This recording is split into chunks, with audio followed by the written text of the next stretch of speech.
TV. Shalom shalom abakunzi ba Siren Vibes murakomeye mumeze neza twebwe ni sawa turaho turashima. Ikiganiro ni worship time nkuko bigenda ndabaye kaze ni iganiro dukora imisi yose kwa Mungu ku mugoroba canke après midi kandi vy'ukuri tukagira ibihe vyiza. Je ndakibashikiriza izina ni Irakoze Olivier. Nje twama turi kumwe mu biganiro nk'ibi swati turi kumwe n'abatumire canke turi kumwe na jewe nyene. Alors no musi ndagomba ko tugirana akanya gatoyi mugabo akanya gatoyi keza vy'ukuri kugira ngo dusubire tukusanye dusubire dukarishanye dusubire tuvyurane. Haleluya. Ndagomba koresha umwanya mutoyi hanyuma mu mwanya ngomba ko tuganira ibintu bikurikira. Ndagomba ko tuganira ku nkuru ya Dawidi. Ni inkuru musanzwe muzi ariko numva hari ikintu Imana igomba kutuganirizamwe muri no histoire mu mwanya mutoyi kandi mutoyi. Alors ndagomba kuvuga amaverse nza gukoresha kuko sinza gusoma. Munaka dukurikirana ufise Bibiliya hafi yawe uze kuraba no maverse turaza kuraba muri 1 Samuel 13 ku murongo wa 14. Twari gusoma muri 1 Samuel 16 kuva ku murongo wa mbere gushika ku 13 muri 2 Samuel 11 chapitre yose. Kwa dukurikirana wisome 2 Samuel 12 13 na 2 Samuel 12 10 à 14 hamwe na Psalm 51 ku murongo wa mbere no wa kabiri hamwe na 1 Jean chapitre ya mbere umurongo w'9. Rero bakunzi ahantu hari amajambo y'Imana mumenyereye cane n'amajambo y'Imana avuga ku vya Dawidi mbere usubiye inyuma gatoyi no ku vya Samueli bame no ku vya Sauli ingene yasubiriwe n'umwami Dawidi. Amajambo ngomba guca ko mu buryo butoyi hanyuma twumva Imana ituganiriza.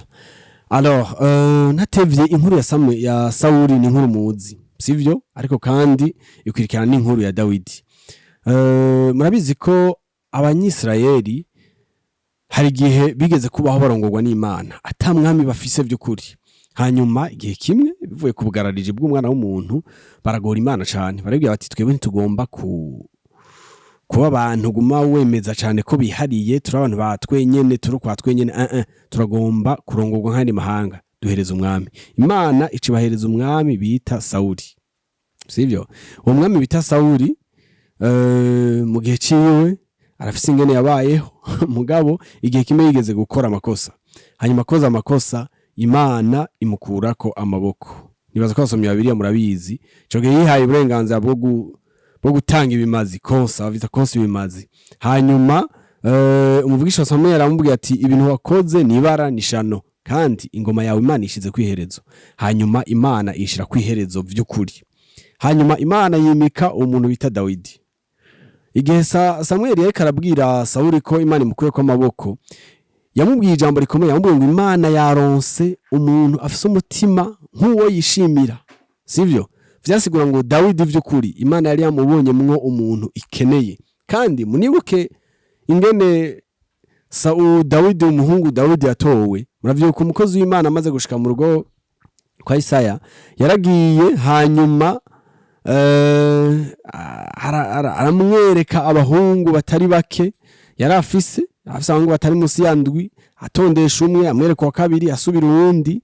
Hanyuma ikintu cabaye umukozi w'Imana akamubwira ati nukuri abo bantu sibo, abantu kurazana sibo Imana yatoranije.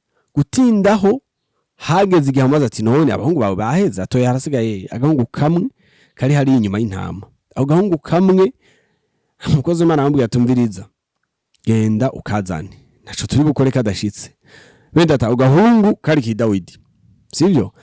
Muri abahungu benshi Imana yatoranije bambe Prito wa mukozi w'Imana yeretswe bamucishije imbere bagasanga sibo, hari agahungu kamwe Imana yatoranije. Aho gahungu karaza hanyuma umukozi w'Imana aramubwira ati uw'Imana yahisemwo n'uyu yogiye kuba umwami. Uwo yari Dawidi. Ndagomba gusunya kino kintu. Uwo muhungu Dawidi umukozi w'Imana yavuze ati Imana yamaze kwitorera ufise umutima hwanye,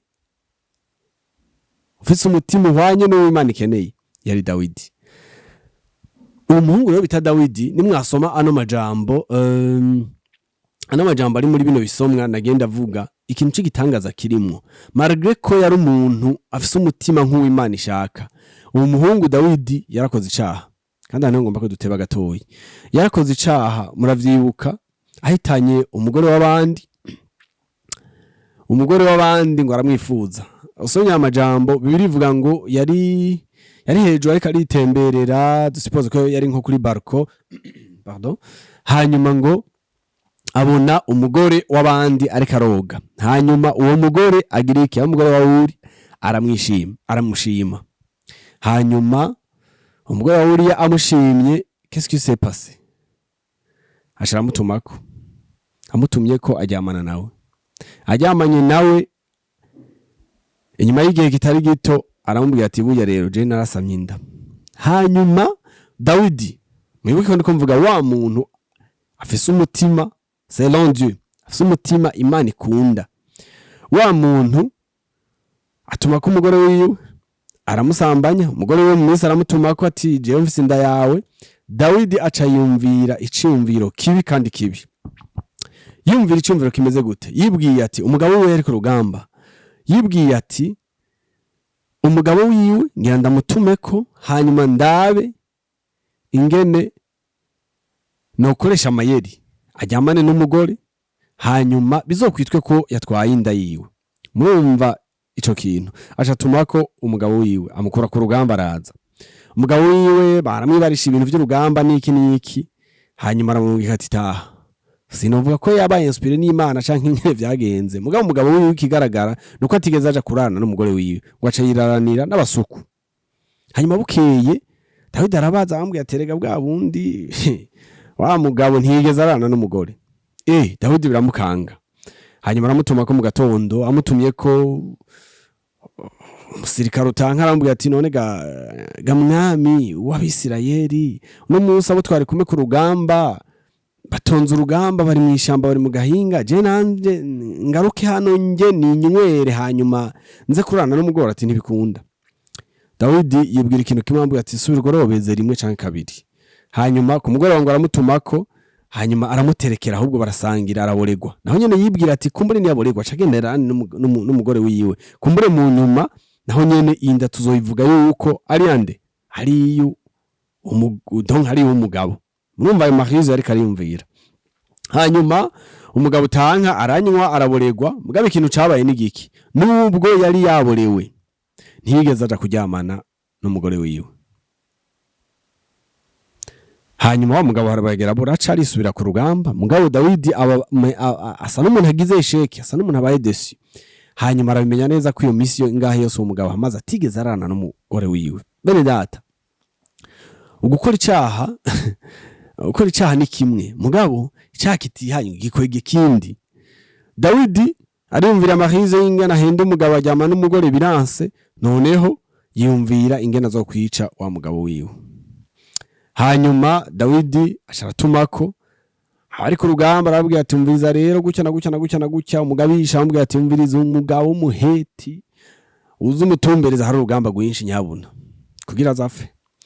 Hanyuma Dawidi ivyo yashaka umva ashaka kumwicisha, ko murumva ko ivyambere vyari vyanse. Dawidi ivyo yashaka biratinda birakunda, asura ku rugamba. Murumva ko ntagenda avuga idonido.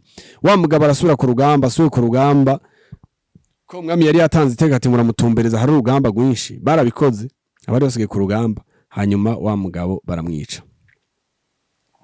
Uriya nguwo baramugandaguye arapfuye. Hanyuma apfuye amakuru ashikira Dawidi ko yapfuye. Sivyo? Amakuru arashikira Dawidi ati umviriza wa muntu yapfuye, vyarangiye. Mendata, mumvirize iki kintu. Uwo muntu yakoze kino kintu ntiyari umuntu asanzwe. Ndiko mvuga Dawidi ntiyari umuntu asanzwe. Muvyibuke neza, uwo muntu umukozi w'Imana Samuel yagiye kumuhitamwo ari Imana imubwira ati jewe narambiwe umugabo bita Sauli. Sauli Imana imukura kwa maboko ifise uwundi muntu umutima wayo wahisemwo. N'umuntu bitande, n'umuntu bita Dawidi. Mugabo uwo muntu nyene yarafise umutima selon Dieu. Murumva ikintu yajeje gukora ntiryari nikosa risanzwe. Aranyanganije utuntu tw'umuntu, umva twaye umugore w'abandi, aramusambanije ntivyagarukira no ngaho. Umwami yari afite ikiyagenga, yafise uburenganzira bwo kwihagira ivyo ashaka vyose, yiyumvira n'ikosa ryo kwica umugabo wiwe. Ni Dawidi umwe afise umutima selon Dieu, sivyo? Alors murabizi abantu muzi no nkuru, sino idondagura idonido, abantu muzi no nkuru murazi vyashitse. Dawidi yahavuye afatwa. Umukozi w'Imana amucira umugani, amubwira umuntu yaratunze afite ibintu vyinshi, mugabo hariho n'umworo yifitiye agatama kamwe, ati wa mutunzi umunsi umwe aronka abashitsi yumvira gufata kagatungwa ka wa mukena ari kamwe arakabaga. Dawidi akivyumva ivyo bintu arashangashirwa, avuga ati ivyo bintu ntibibaho. Uwo muntu yakoze amakosa, yakoze amahano. Hanyuma ati mbere akwiye kwicwa, akwiye kugirirwa ibi.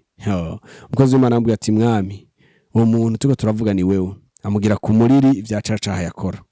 Wenda ati ikintu ngomba kuvuga, iyo usomye ukaja muri Zaburi nababwiye, umuntu azoronka akanya mu bariko baradukurikirana muzoyisome. Iyo ugiye ugasoma iyo psome nababwiye, niho usangamwo aya majambo Dawidi ari kararira ganya, avuga ati caha canje. Ubona ko ari umuntu arushe vy'ukuri, kubera ko Imana yahejeje mbabariye mutuzitizo kumuvumbura. Bya bintu yakoze yarazi, sinzi ko yarazi ko Imana itari kiravyumva canke itari kirabibona. Mugabo ubu Dawidi biraboneka neza agaragaza umutima babaye, umutima umerewe nabi, umutima wuzuye agahinda kubera iki icaha yakoze. Alors ijambo ngomba ko dukura canke ikigo ngomba ko dukura muri ano majambo, harimo ivyigwa vyinshi vy'ukuri. Harimo ivyigwa vyinshi umuntu ashobora no kwibaza, mbega umutima Dawidi yagize muri kino gihe urabaho? Hari abantu bakubwira umuntu yakoze icaha ca mbere, yasambanye n'umuntu, mugabo kwiyumvira ngo yihane kandi yazi ko yakoze amakosa, ariko ari yamfonsa, ariko asura mu kindi ati reka ntegure n'ingene ndamwica. Sinzi ko ibi bintu wewe aho uherereye bikihari, sinzi ko ibi bintu wewe aho uherereye ushobora kuba umaze kubibona, ariko ico ntakekeranya coco nuko muri kino gihe nibi bintu biracabaho. Ariko umutima ngomba ko dukura muri kino gisomwa, ari wo ngomba gushimikira ko sosoir kuri wowe uriko dukwikana mu mwanya muto, nukuri hari abantu iyo yakoze icaha, hari abantu iyo yacumuye yumva umengo c'est la fin du monde, yaheje guhemuka. Alors ntaco ncera, reka ngombe nigire mu bintu. Uravyumva, kumbura umuntu yavyariye iwabo, yasambanye aravyara, acavuga ati ntaco ncera, reka ngombe nigire mu bagabo, reka ngombe nje kuba umupiti, nje kwidandaza, sivyo? Umuntu kumbura warayoborewe, warayokoza amadega, tu le découvres bugatondo usanze hari abantu washaye ko watutse canke amahera y'umuryango wawe yariyo wayamaze, ukumva ati ntaco ncera, reka nuno munsi habungende inzoga zizimishwe izindi, reka nsubire ndare nigo ndiborererwa. Wenda ati ibintu nk'ivyo, aho umuntu akora amakosa mugabo kwigarura akiyamfonsa, sivyo? Uno umutima tubona waranze Dawidi muri ico gihe, yarakoze ikosa hakugihana abandanya shira ko nirindi, nubwo mu nyuma tubona yagize umutima wo kwihana. Rero je ngomba ko twiga selon ino histoire ya Dawidi ntoyi vraiment, tudatevye mu majambo, mugabo ino nkuru ntoyi tuyigeko. Mwene data, ushobora kuba hari ivyaha uri kuragenderamwo, nivyo. Ushobora kuba hari ibivyaha bikuboshe, nivyo.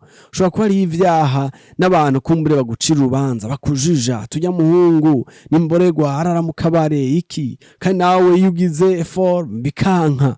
Wenda data ugasanga uri umuntu waboshwe n'ubusambanyi, iyo uryamanye n'uyu nejo wimvira kuryamana n'uyu, nejo wimvira kuryamana n'uriya.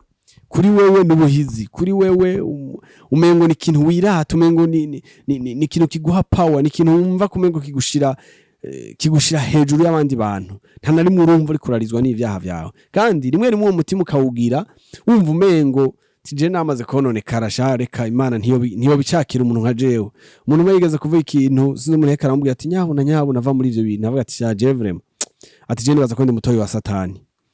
Urumva yari yarakoze amadega kuburyo yumva umenga Imana ntikimukeneye, yumva umenga Imana banahuye ahubwo yo musimbira mu kanigo ikamuca umutwe. Ariko ikintu agomba kubwira ni bonne nouvelle vy'ukuri. Mwendata n'ukuri ntaco bitwaye, ivyaha vyinshi umazemo iminsi ntaco bitwaye, amakosa menshi umazemo igihe ntaco bitwaye, ayo makosa abantu bamaze kukujija, bamaze kugucira urubanza, ntaco bitwaye vy'ukuri. Nagomba ndakubwire haracariho akanya, haracariho ivyizigiro, haracariho Imana iri ku ntebe y'imbabazi, haracariho Imana iri ku ntebe y'inganje. Nukuri ntukihebe. Benda data, jewe narabonye abantu bakora amadega, ariko kandi Imana ikabamurikira, umuco wayo ukabamurikira, hanyuma umuntu akagaruka ari umuntu mushasha. umuntu akagaruka ari umuntu yahwanye n'Imana, umuntu akagaruka ari umuntu Imana yamurikiye yahaye ubuzima bushasha. Kandi ivyo vyabona turafise muri Bibiliya vyinshi nukuri. Wowe kurankurikirana ndabizi neza ko hari igihe uja mu gitanda kugara icumba cawe ukaraba amakosa uri kurakora, ukaraba amakosa uri kuragiramwo, kumbura mwe abantu barayazi ahandi abantu ntayo bazi, ukiyumvira ukabona umengura umuntu yamenje, ukabona umengura umuntu Imana bohura yogirira ikibi. Ariko sivyo Imana yagukeneye malgré toi. Imana yagukeneye ukuri nyene, Imana yagukeneye ukumeze. Bendata muravyibuka abantu musoma Bibiliya, hari umuntu bita Sawuli.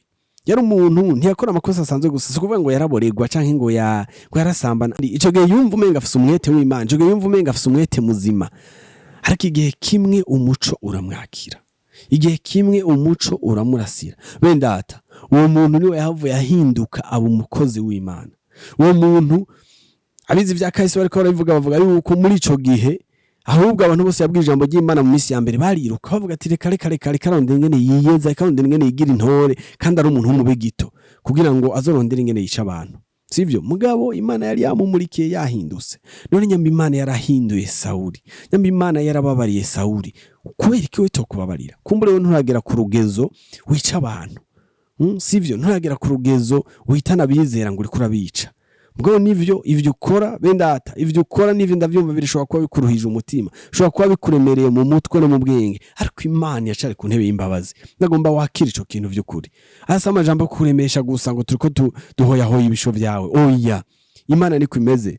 Muri iryo majambo nababwiye musome, muze gusoma muri 1 Jean 1:9. Avuga ngo si nous confessons nos péchés, il est fidèle et juste pour nous les pardonner et pour nous purifier de toute iniquité. Imana ishimwe nukuri niyo kwizigirwa. Naho ivyaha vyacu vyotukura, naho ivyaha vyacu vyomera gute, iravyeza nka sherege nukuri. Ana amajambo y'Imana agaragaza ko Imana c'est pas un soldat ari ahantu n'inkoho na mitraillez avuga ati kajya karacumuye ce ndasa nice nkuremo, kandi kajya kacumuye nene suko imeze. Nivyo ni Imana yankicaha vy'ukuri. Kimwe mu biranga ni Imana yankicaha urunuka. Mugabo ni Imana yamiteza amaboko umunyavyaha ni Imana yamiteza amaboko umunyavyaha. Rero urashobora kuri kwa dukurikirana urusha nukuri tuko tuvuga ngo urashobora kutaragera no ku rugezo rwo kwica abantu. Oya, urashobora kuba warageze no ku rugezo rwo kwica abantu, urashobora kuba warageze ku rugezo rwo kuroga abantu, ugasanga urigeze guhasuma umuntu, sivyo? Ugasanga urigeze guhasuma umuntu kandi akanapfa. Nivyo nta muntu numwe abizi, mugabo Imana yakuzi ko ari we wamwishe, sivyo? Usanga warageze no ku rugezo urashobora kuri kwa dukurikirana n'umurozi, par exemple uroga abantu, sivyo? Utangaye we bitango na masumu. Kumbura umuntu yaguhaye idira ati genda unyicire na akanda guhumbi jana cyangwa jana bigenda ushira utuntu ku nyama ari karajya canke mu nzoga ari karanyo. Washobora kuba umaze kubikora, ushobora kuba umaze kwica umuntu, ushobora kuba umaze kudendereza umuntu natari we wamwiciye gutya, ukadendereza umuntu abantu bakamutwara bakamwica. Ushobora kuba uriko dukurana kino biganiro nivyo uzi neza ko hari amaraso ari ku ntoke zawe, mugabo Dawidi hari amaraso yari ku biganza vyiwe, Imana yaramubabariye. Nawe Imana yo kubabarira mwene data nukuri. Sinzi n'umusara y'amajambo make twosangira no mugoroba yo kubwira ngo nta kuri to gukura, nta bubi ufise aho Imana itokubabarira. Urabizi hari gihe nivyo tuba dukikujwe n'abantu bakoze amakosa menshi, bamwe turabazi, turabana, turavukana, turagize iki. Abantu ugasanga ico tubafasha conyene no kubacira imanza, ico tubafasha conyene no kubumvisha ko bamenje, no kubumvisha ko arabagesera, arabicanyi, arabahemu, sivyo? Ariko nagomba ndakubwire ngo uwo muntu wewe wita umuhemu, Imana iramukunda. Uwo muntu wita umuhemu, Imana irakeneye umutima wiwe. Uwo muntu wewe wita igihemu ko yamenje agize, nivyo yaramenje, mugabo Imana yakeneye umutima wiwe.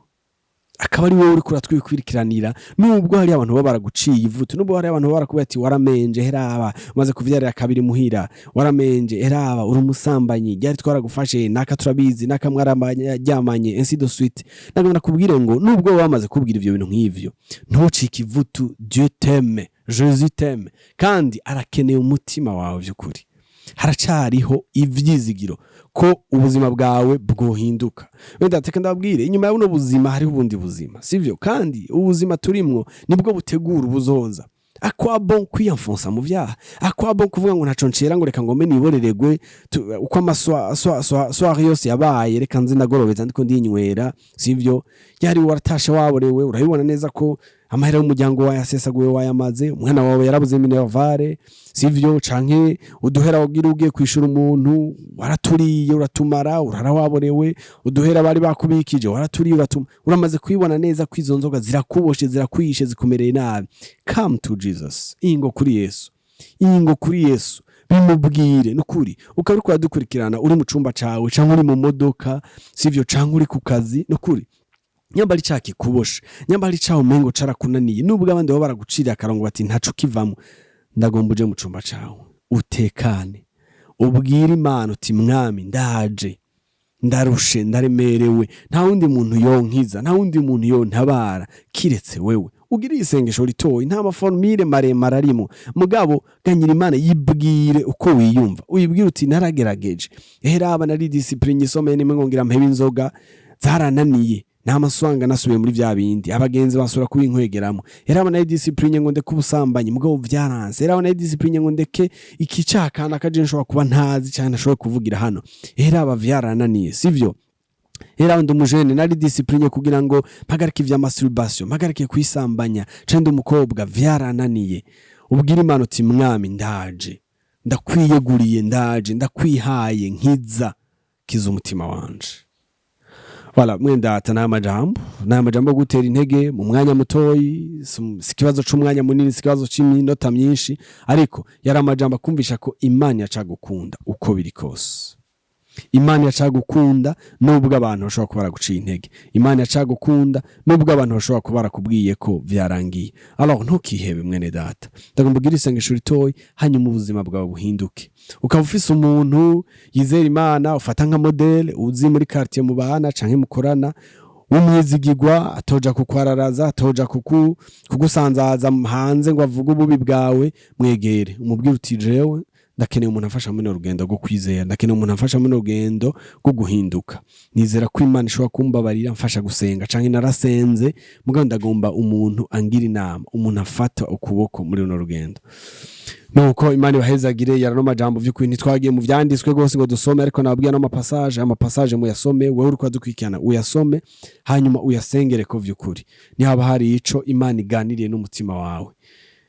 Ugira iryo sengesho meje kubwira, wizigire ko Imana ishobora guhindura ubuzima bwawe, hanyuma ubuzima bwawe bugatonda, ufatane n'abandi bizera, ufatane n'abandi bantu wizera ko bakunda Imana kandi bari mu buzima bwiza bwo kunywana n'Imana, hanyuma Imana ihindura ubuzima bwawe. Nuko Imana ibahezagire, kiganiro kirabe ugiheze hanyuma nagisangize n'abandi, kandi arico twogufasha uvyandike muri commentaire, vyandike muri commentaire, utange adresse yawe, kumbure nyaba nimero za telefone canke utwandikire, hanyuma tugire ico tugufashije muri rugendo rwo kwizera.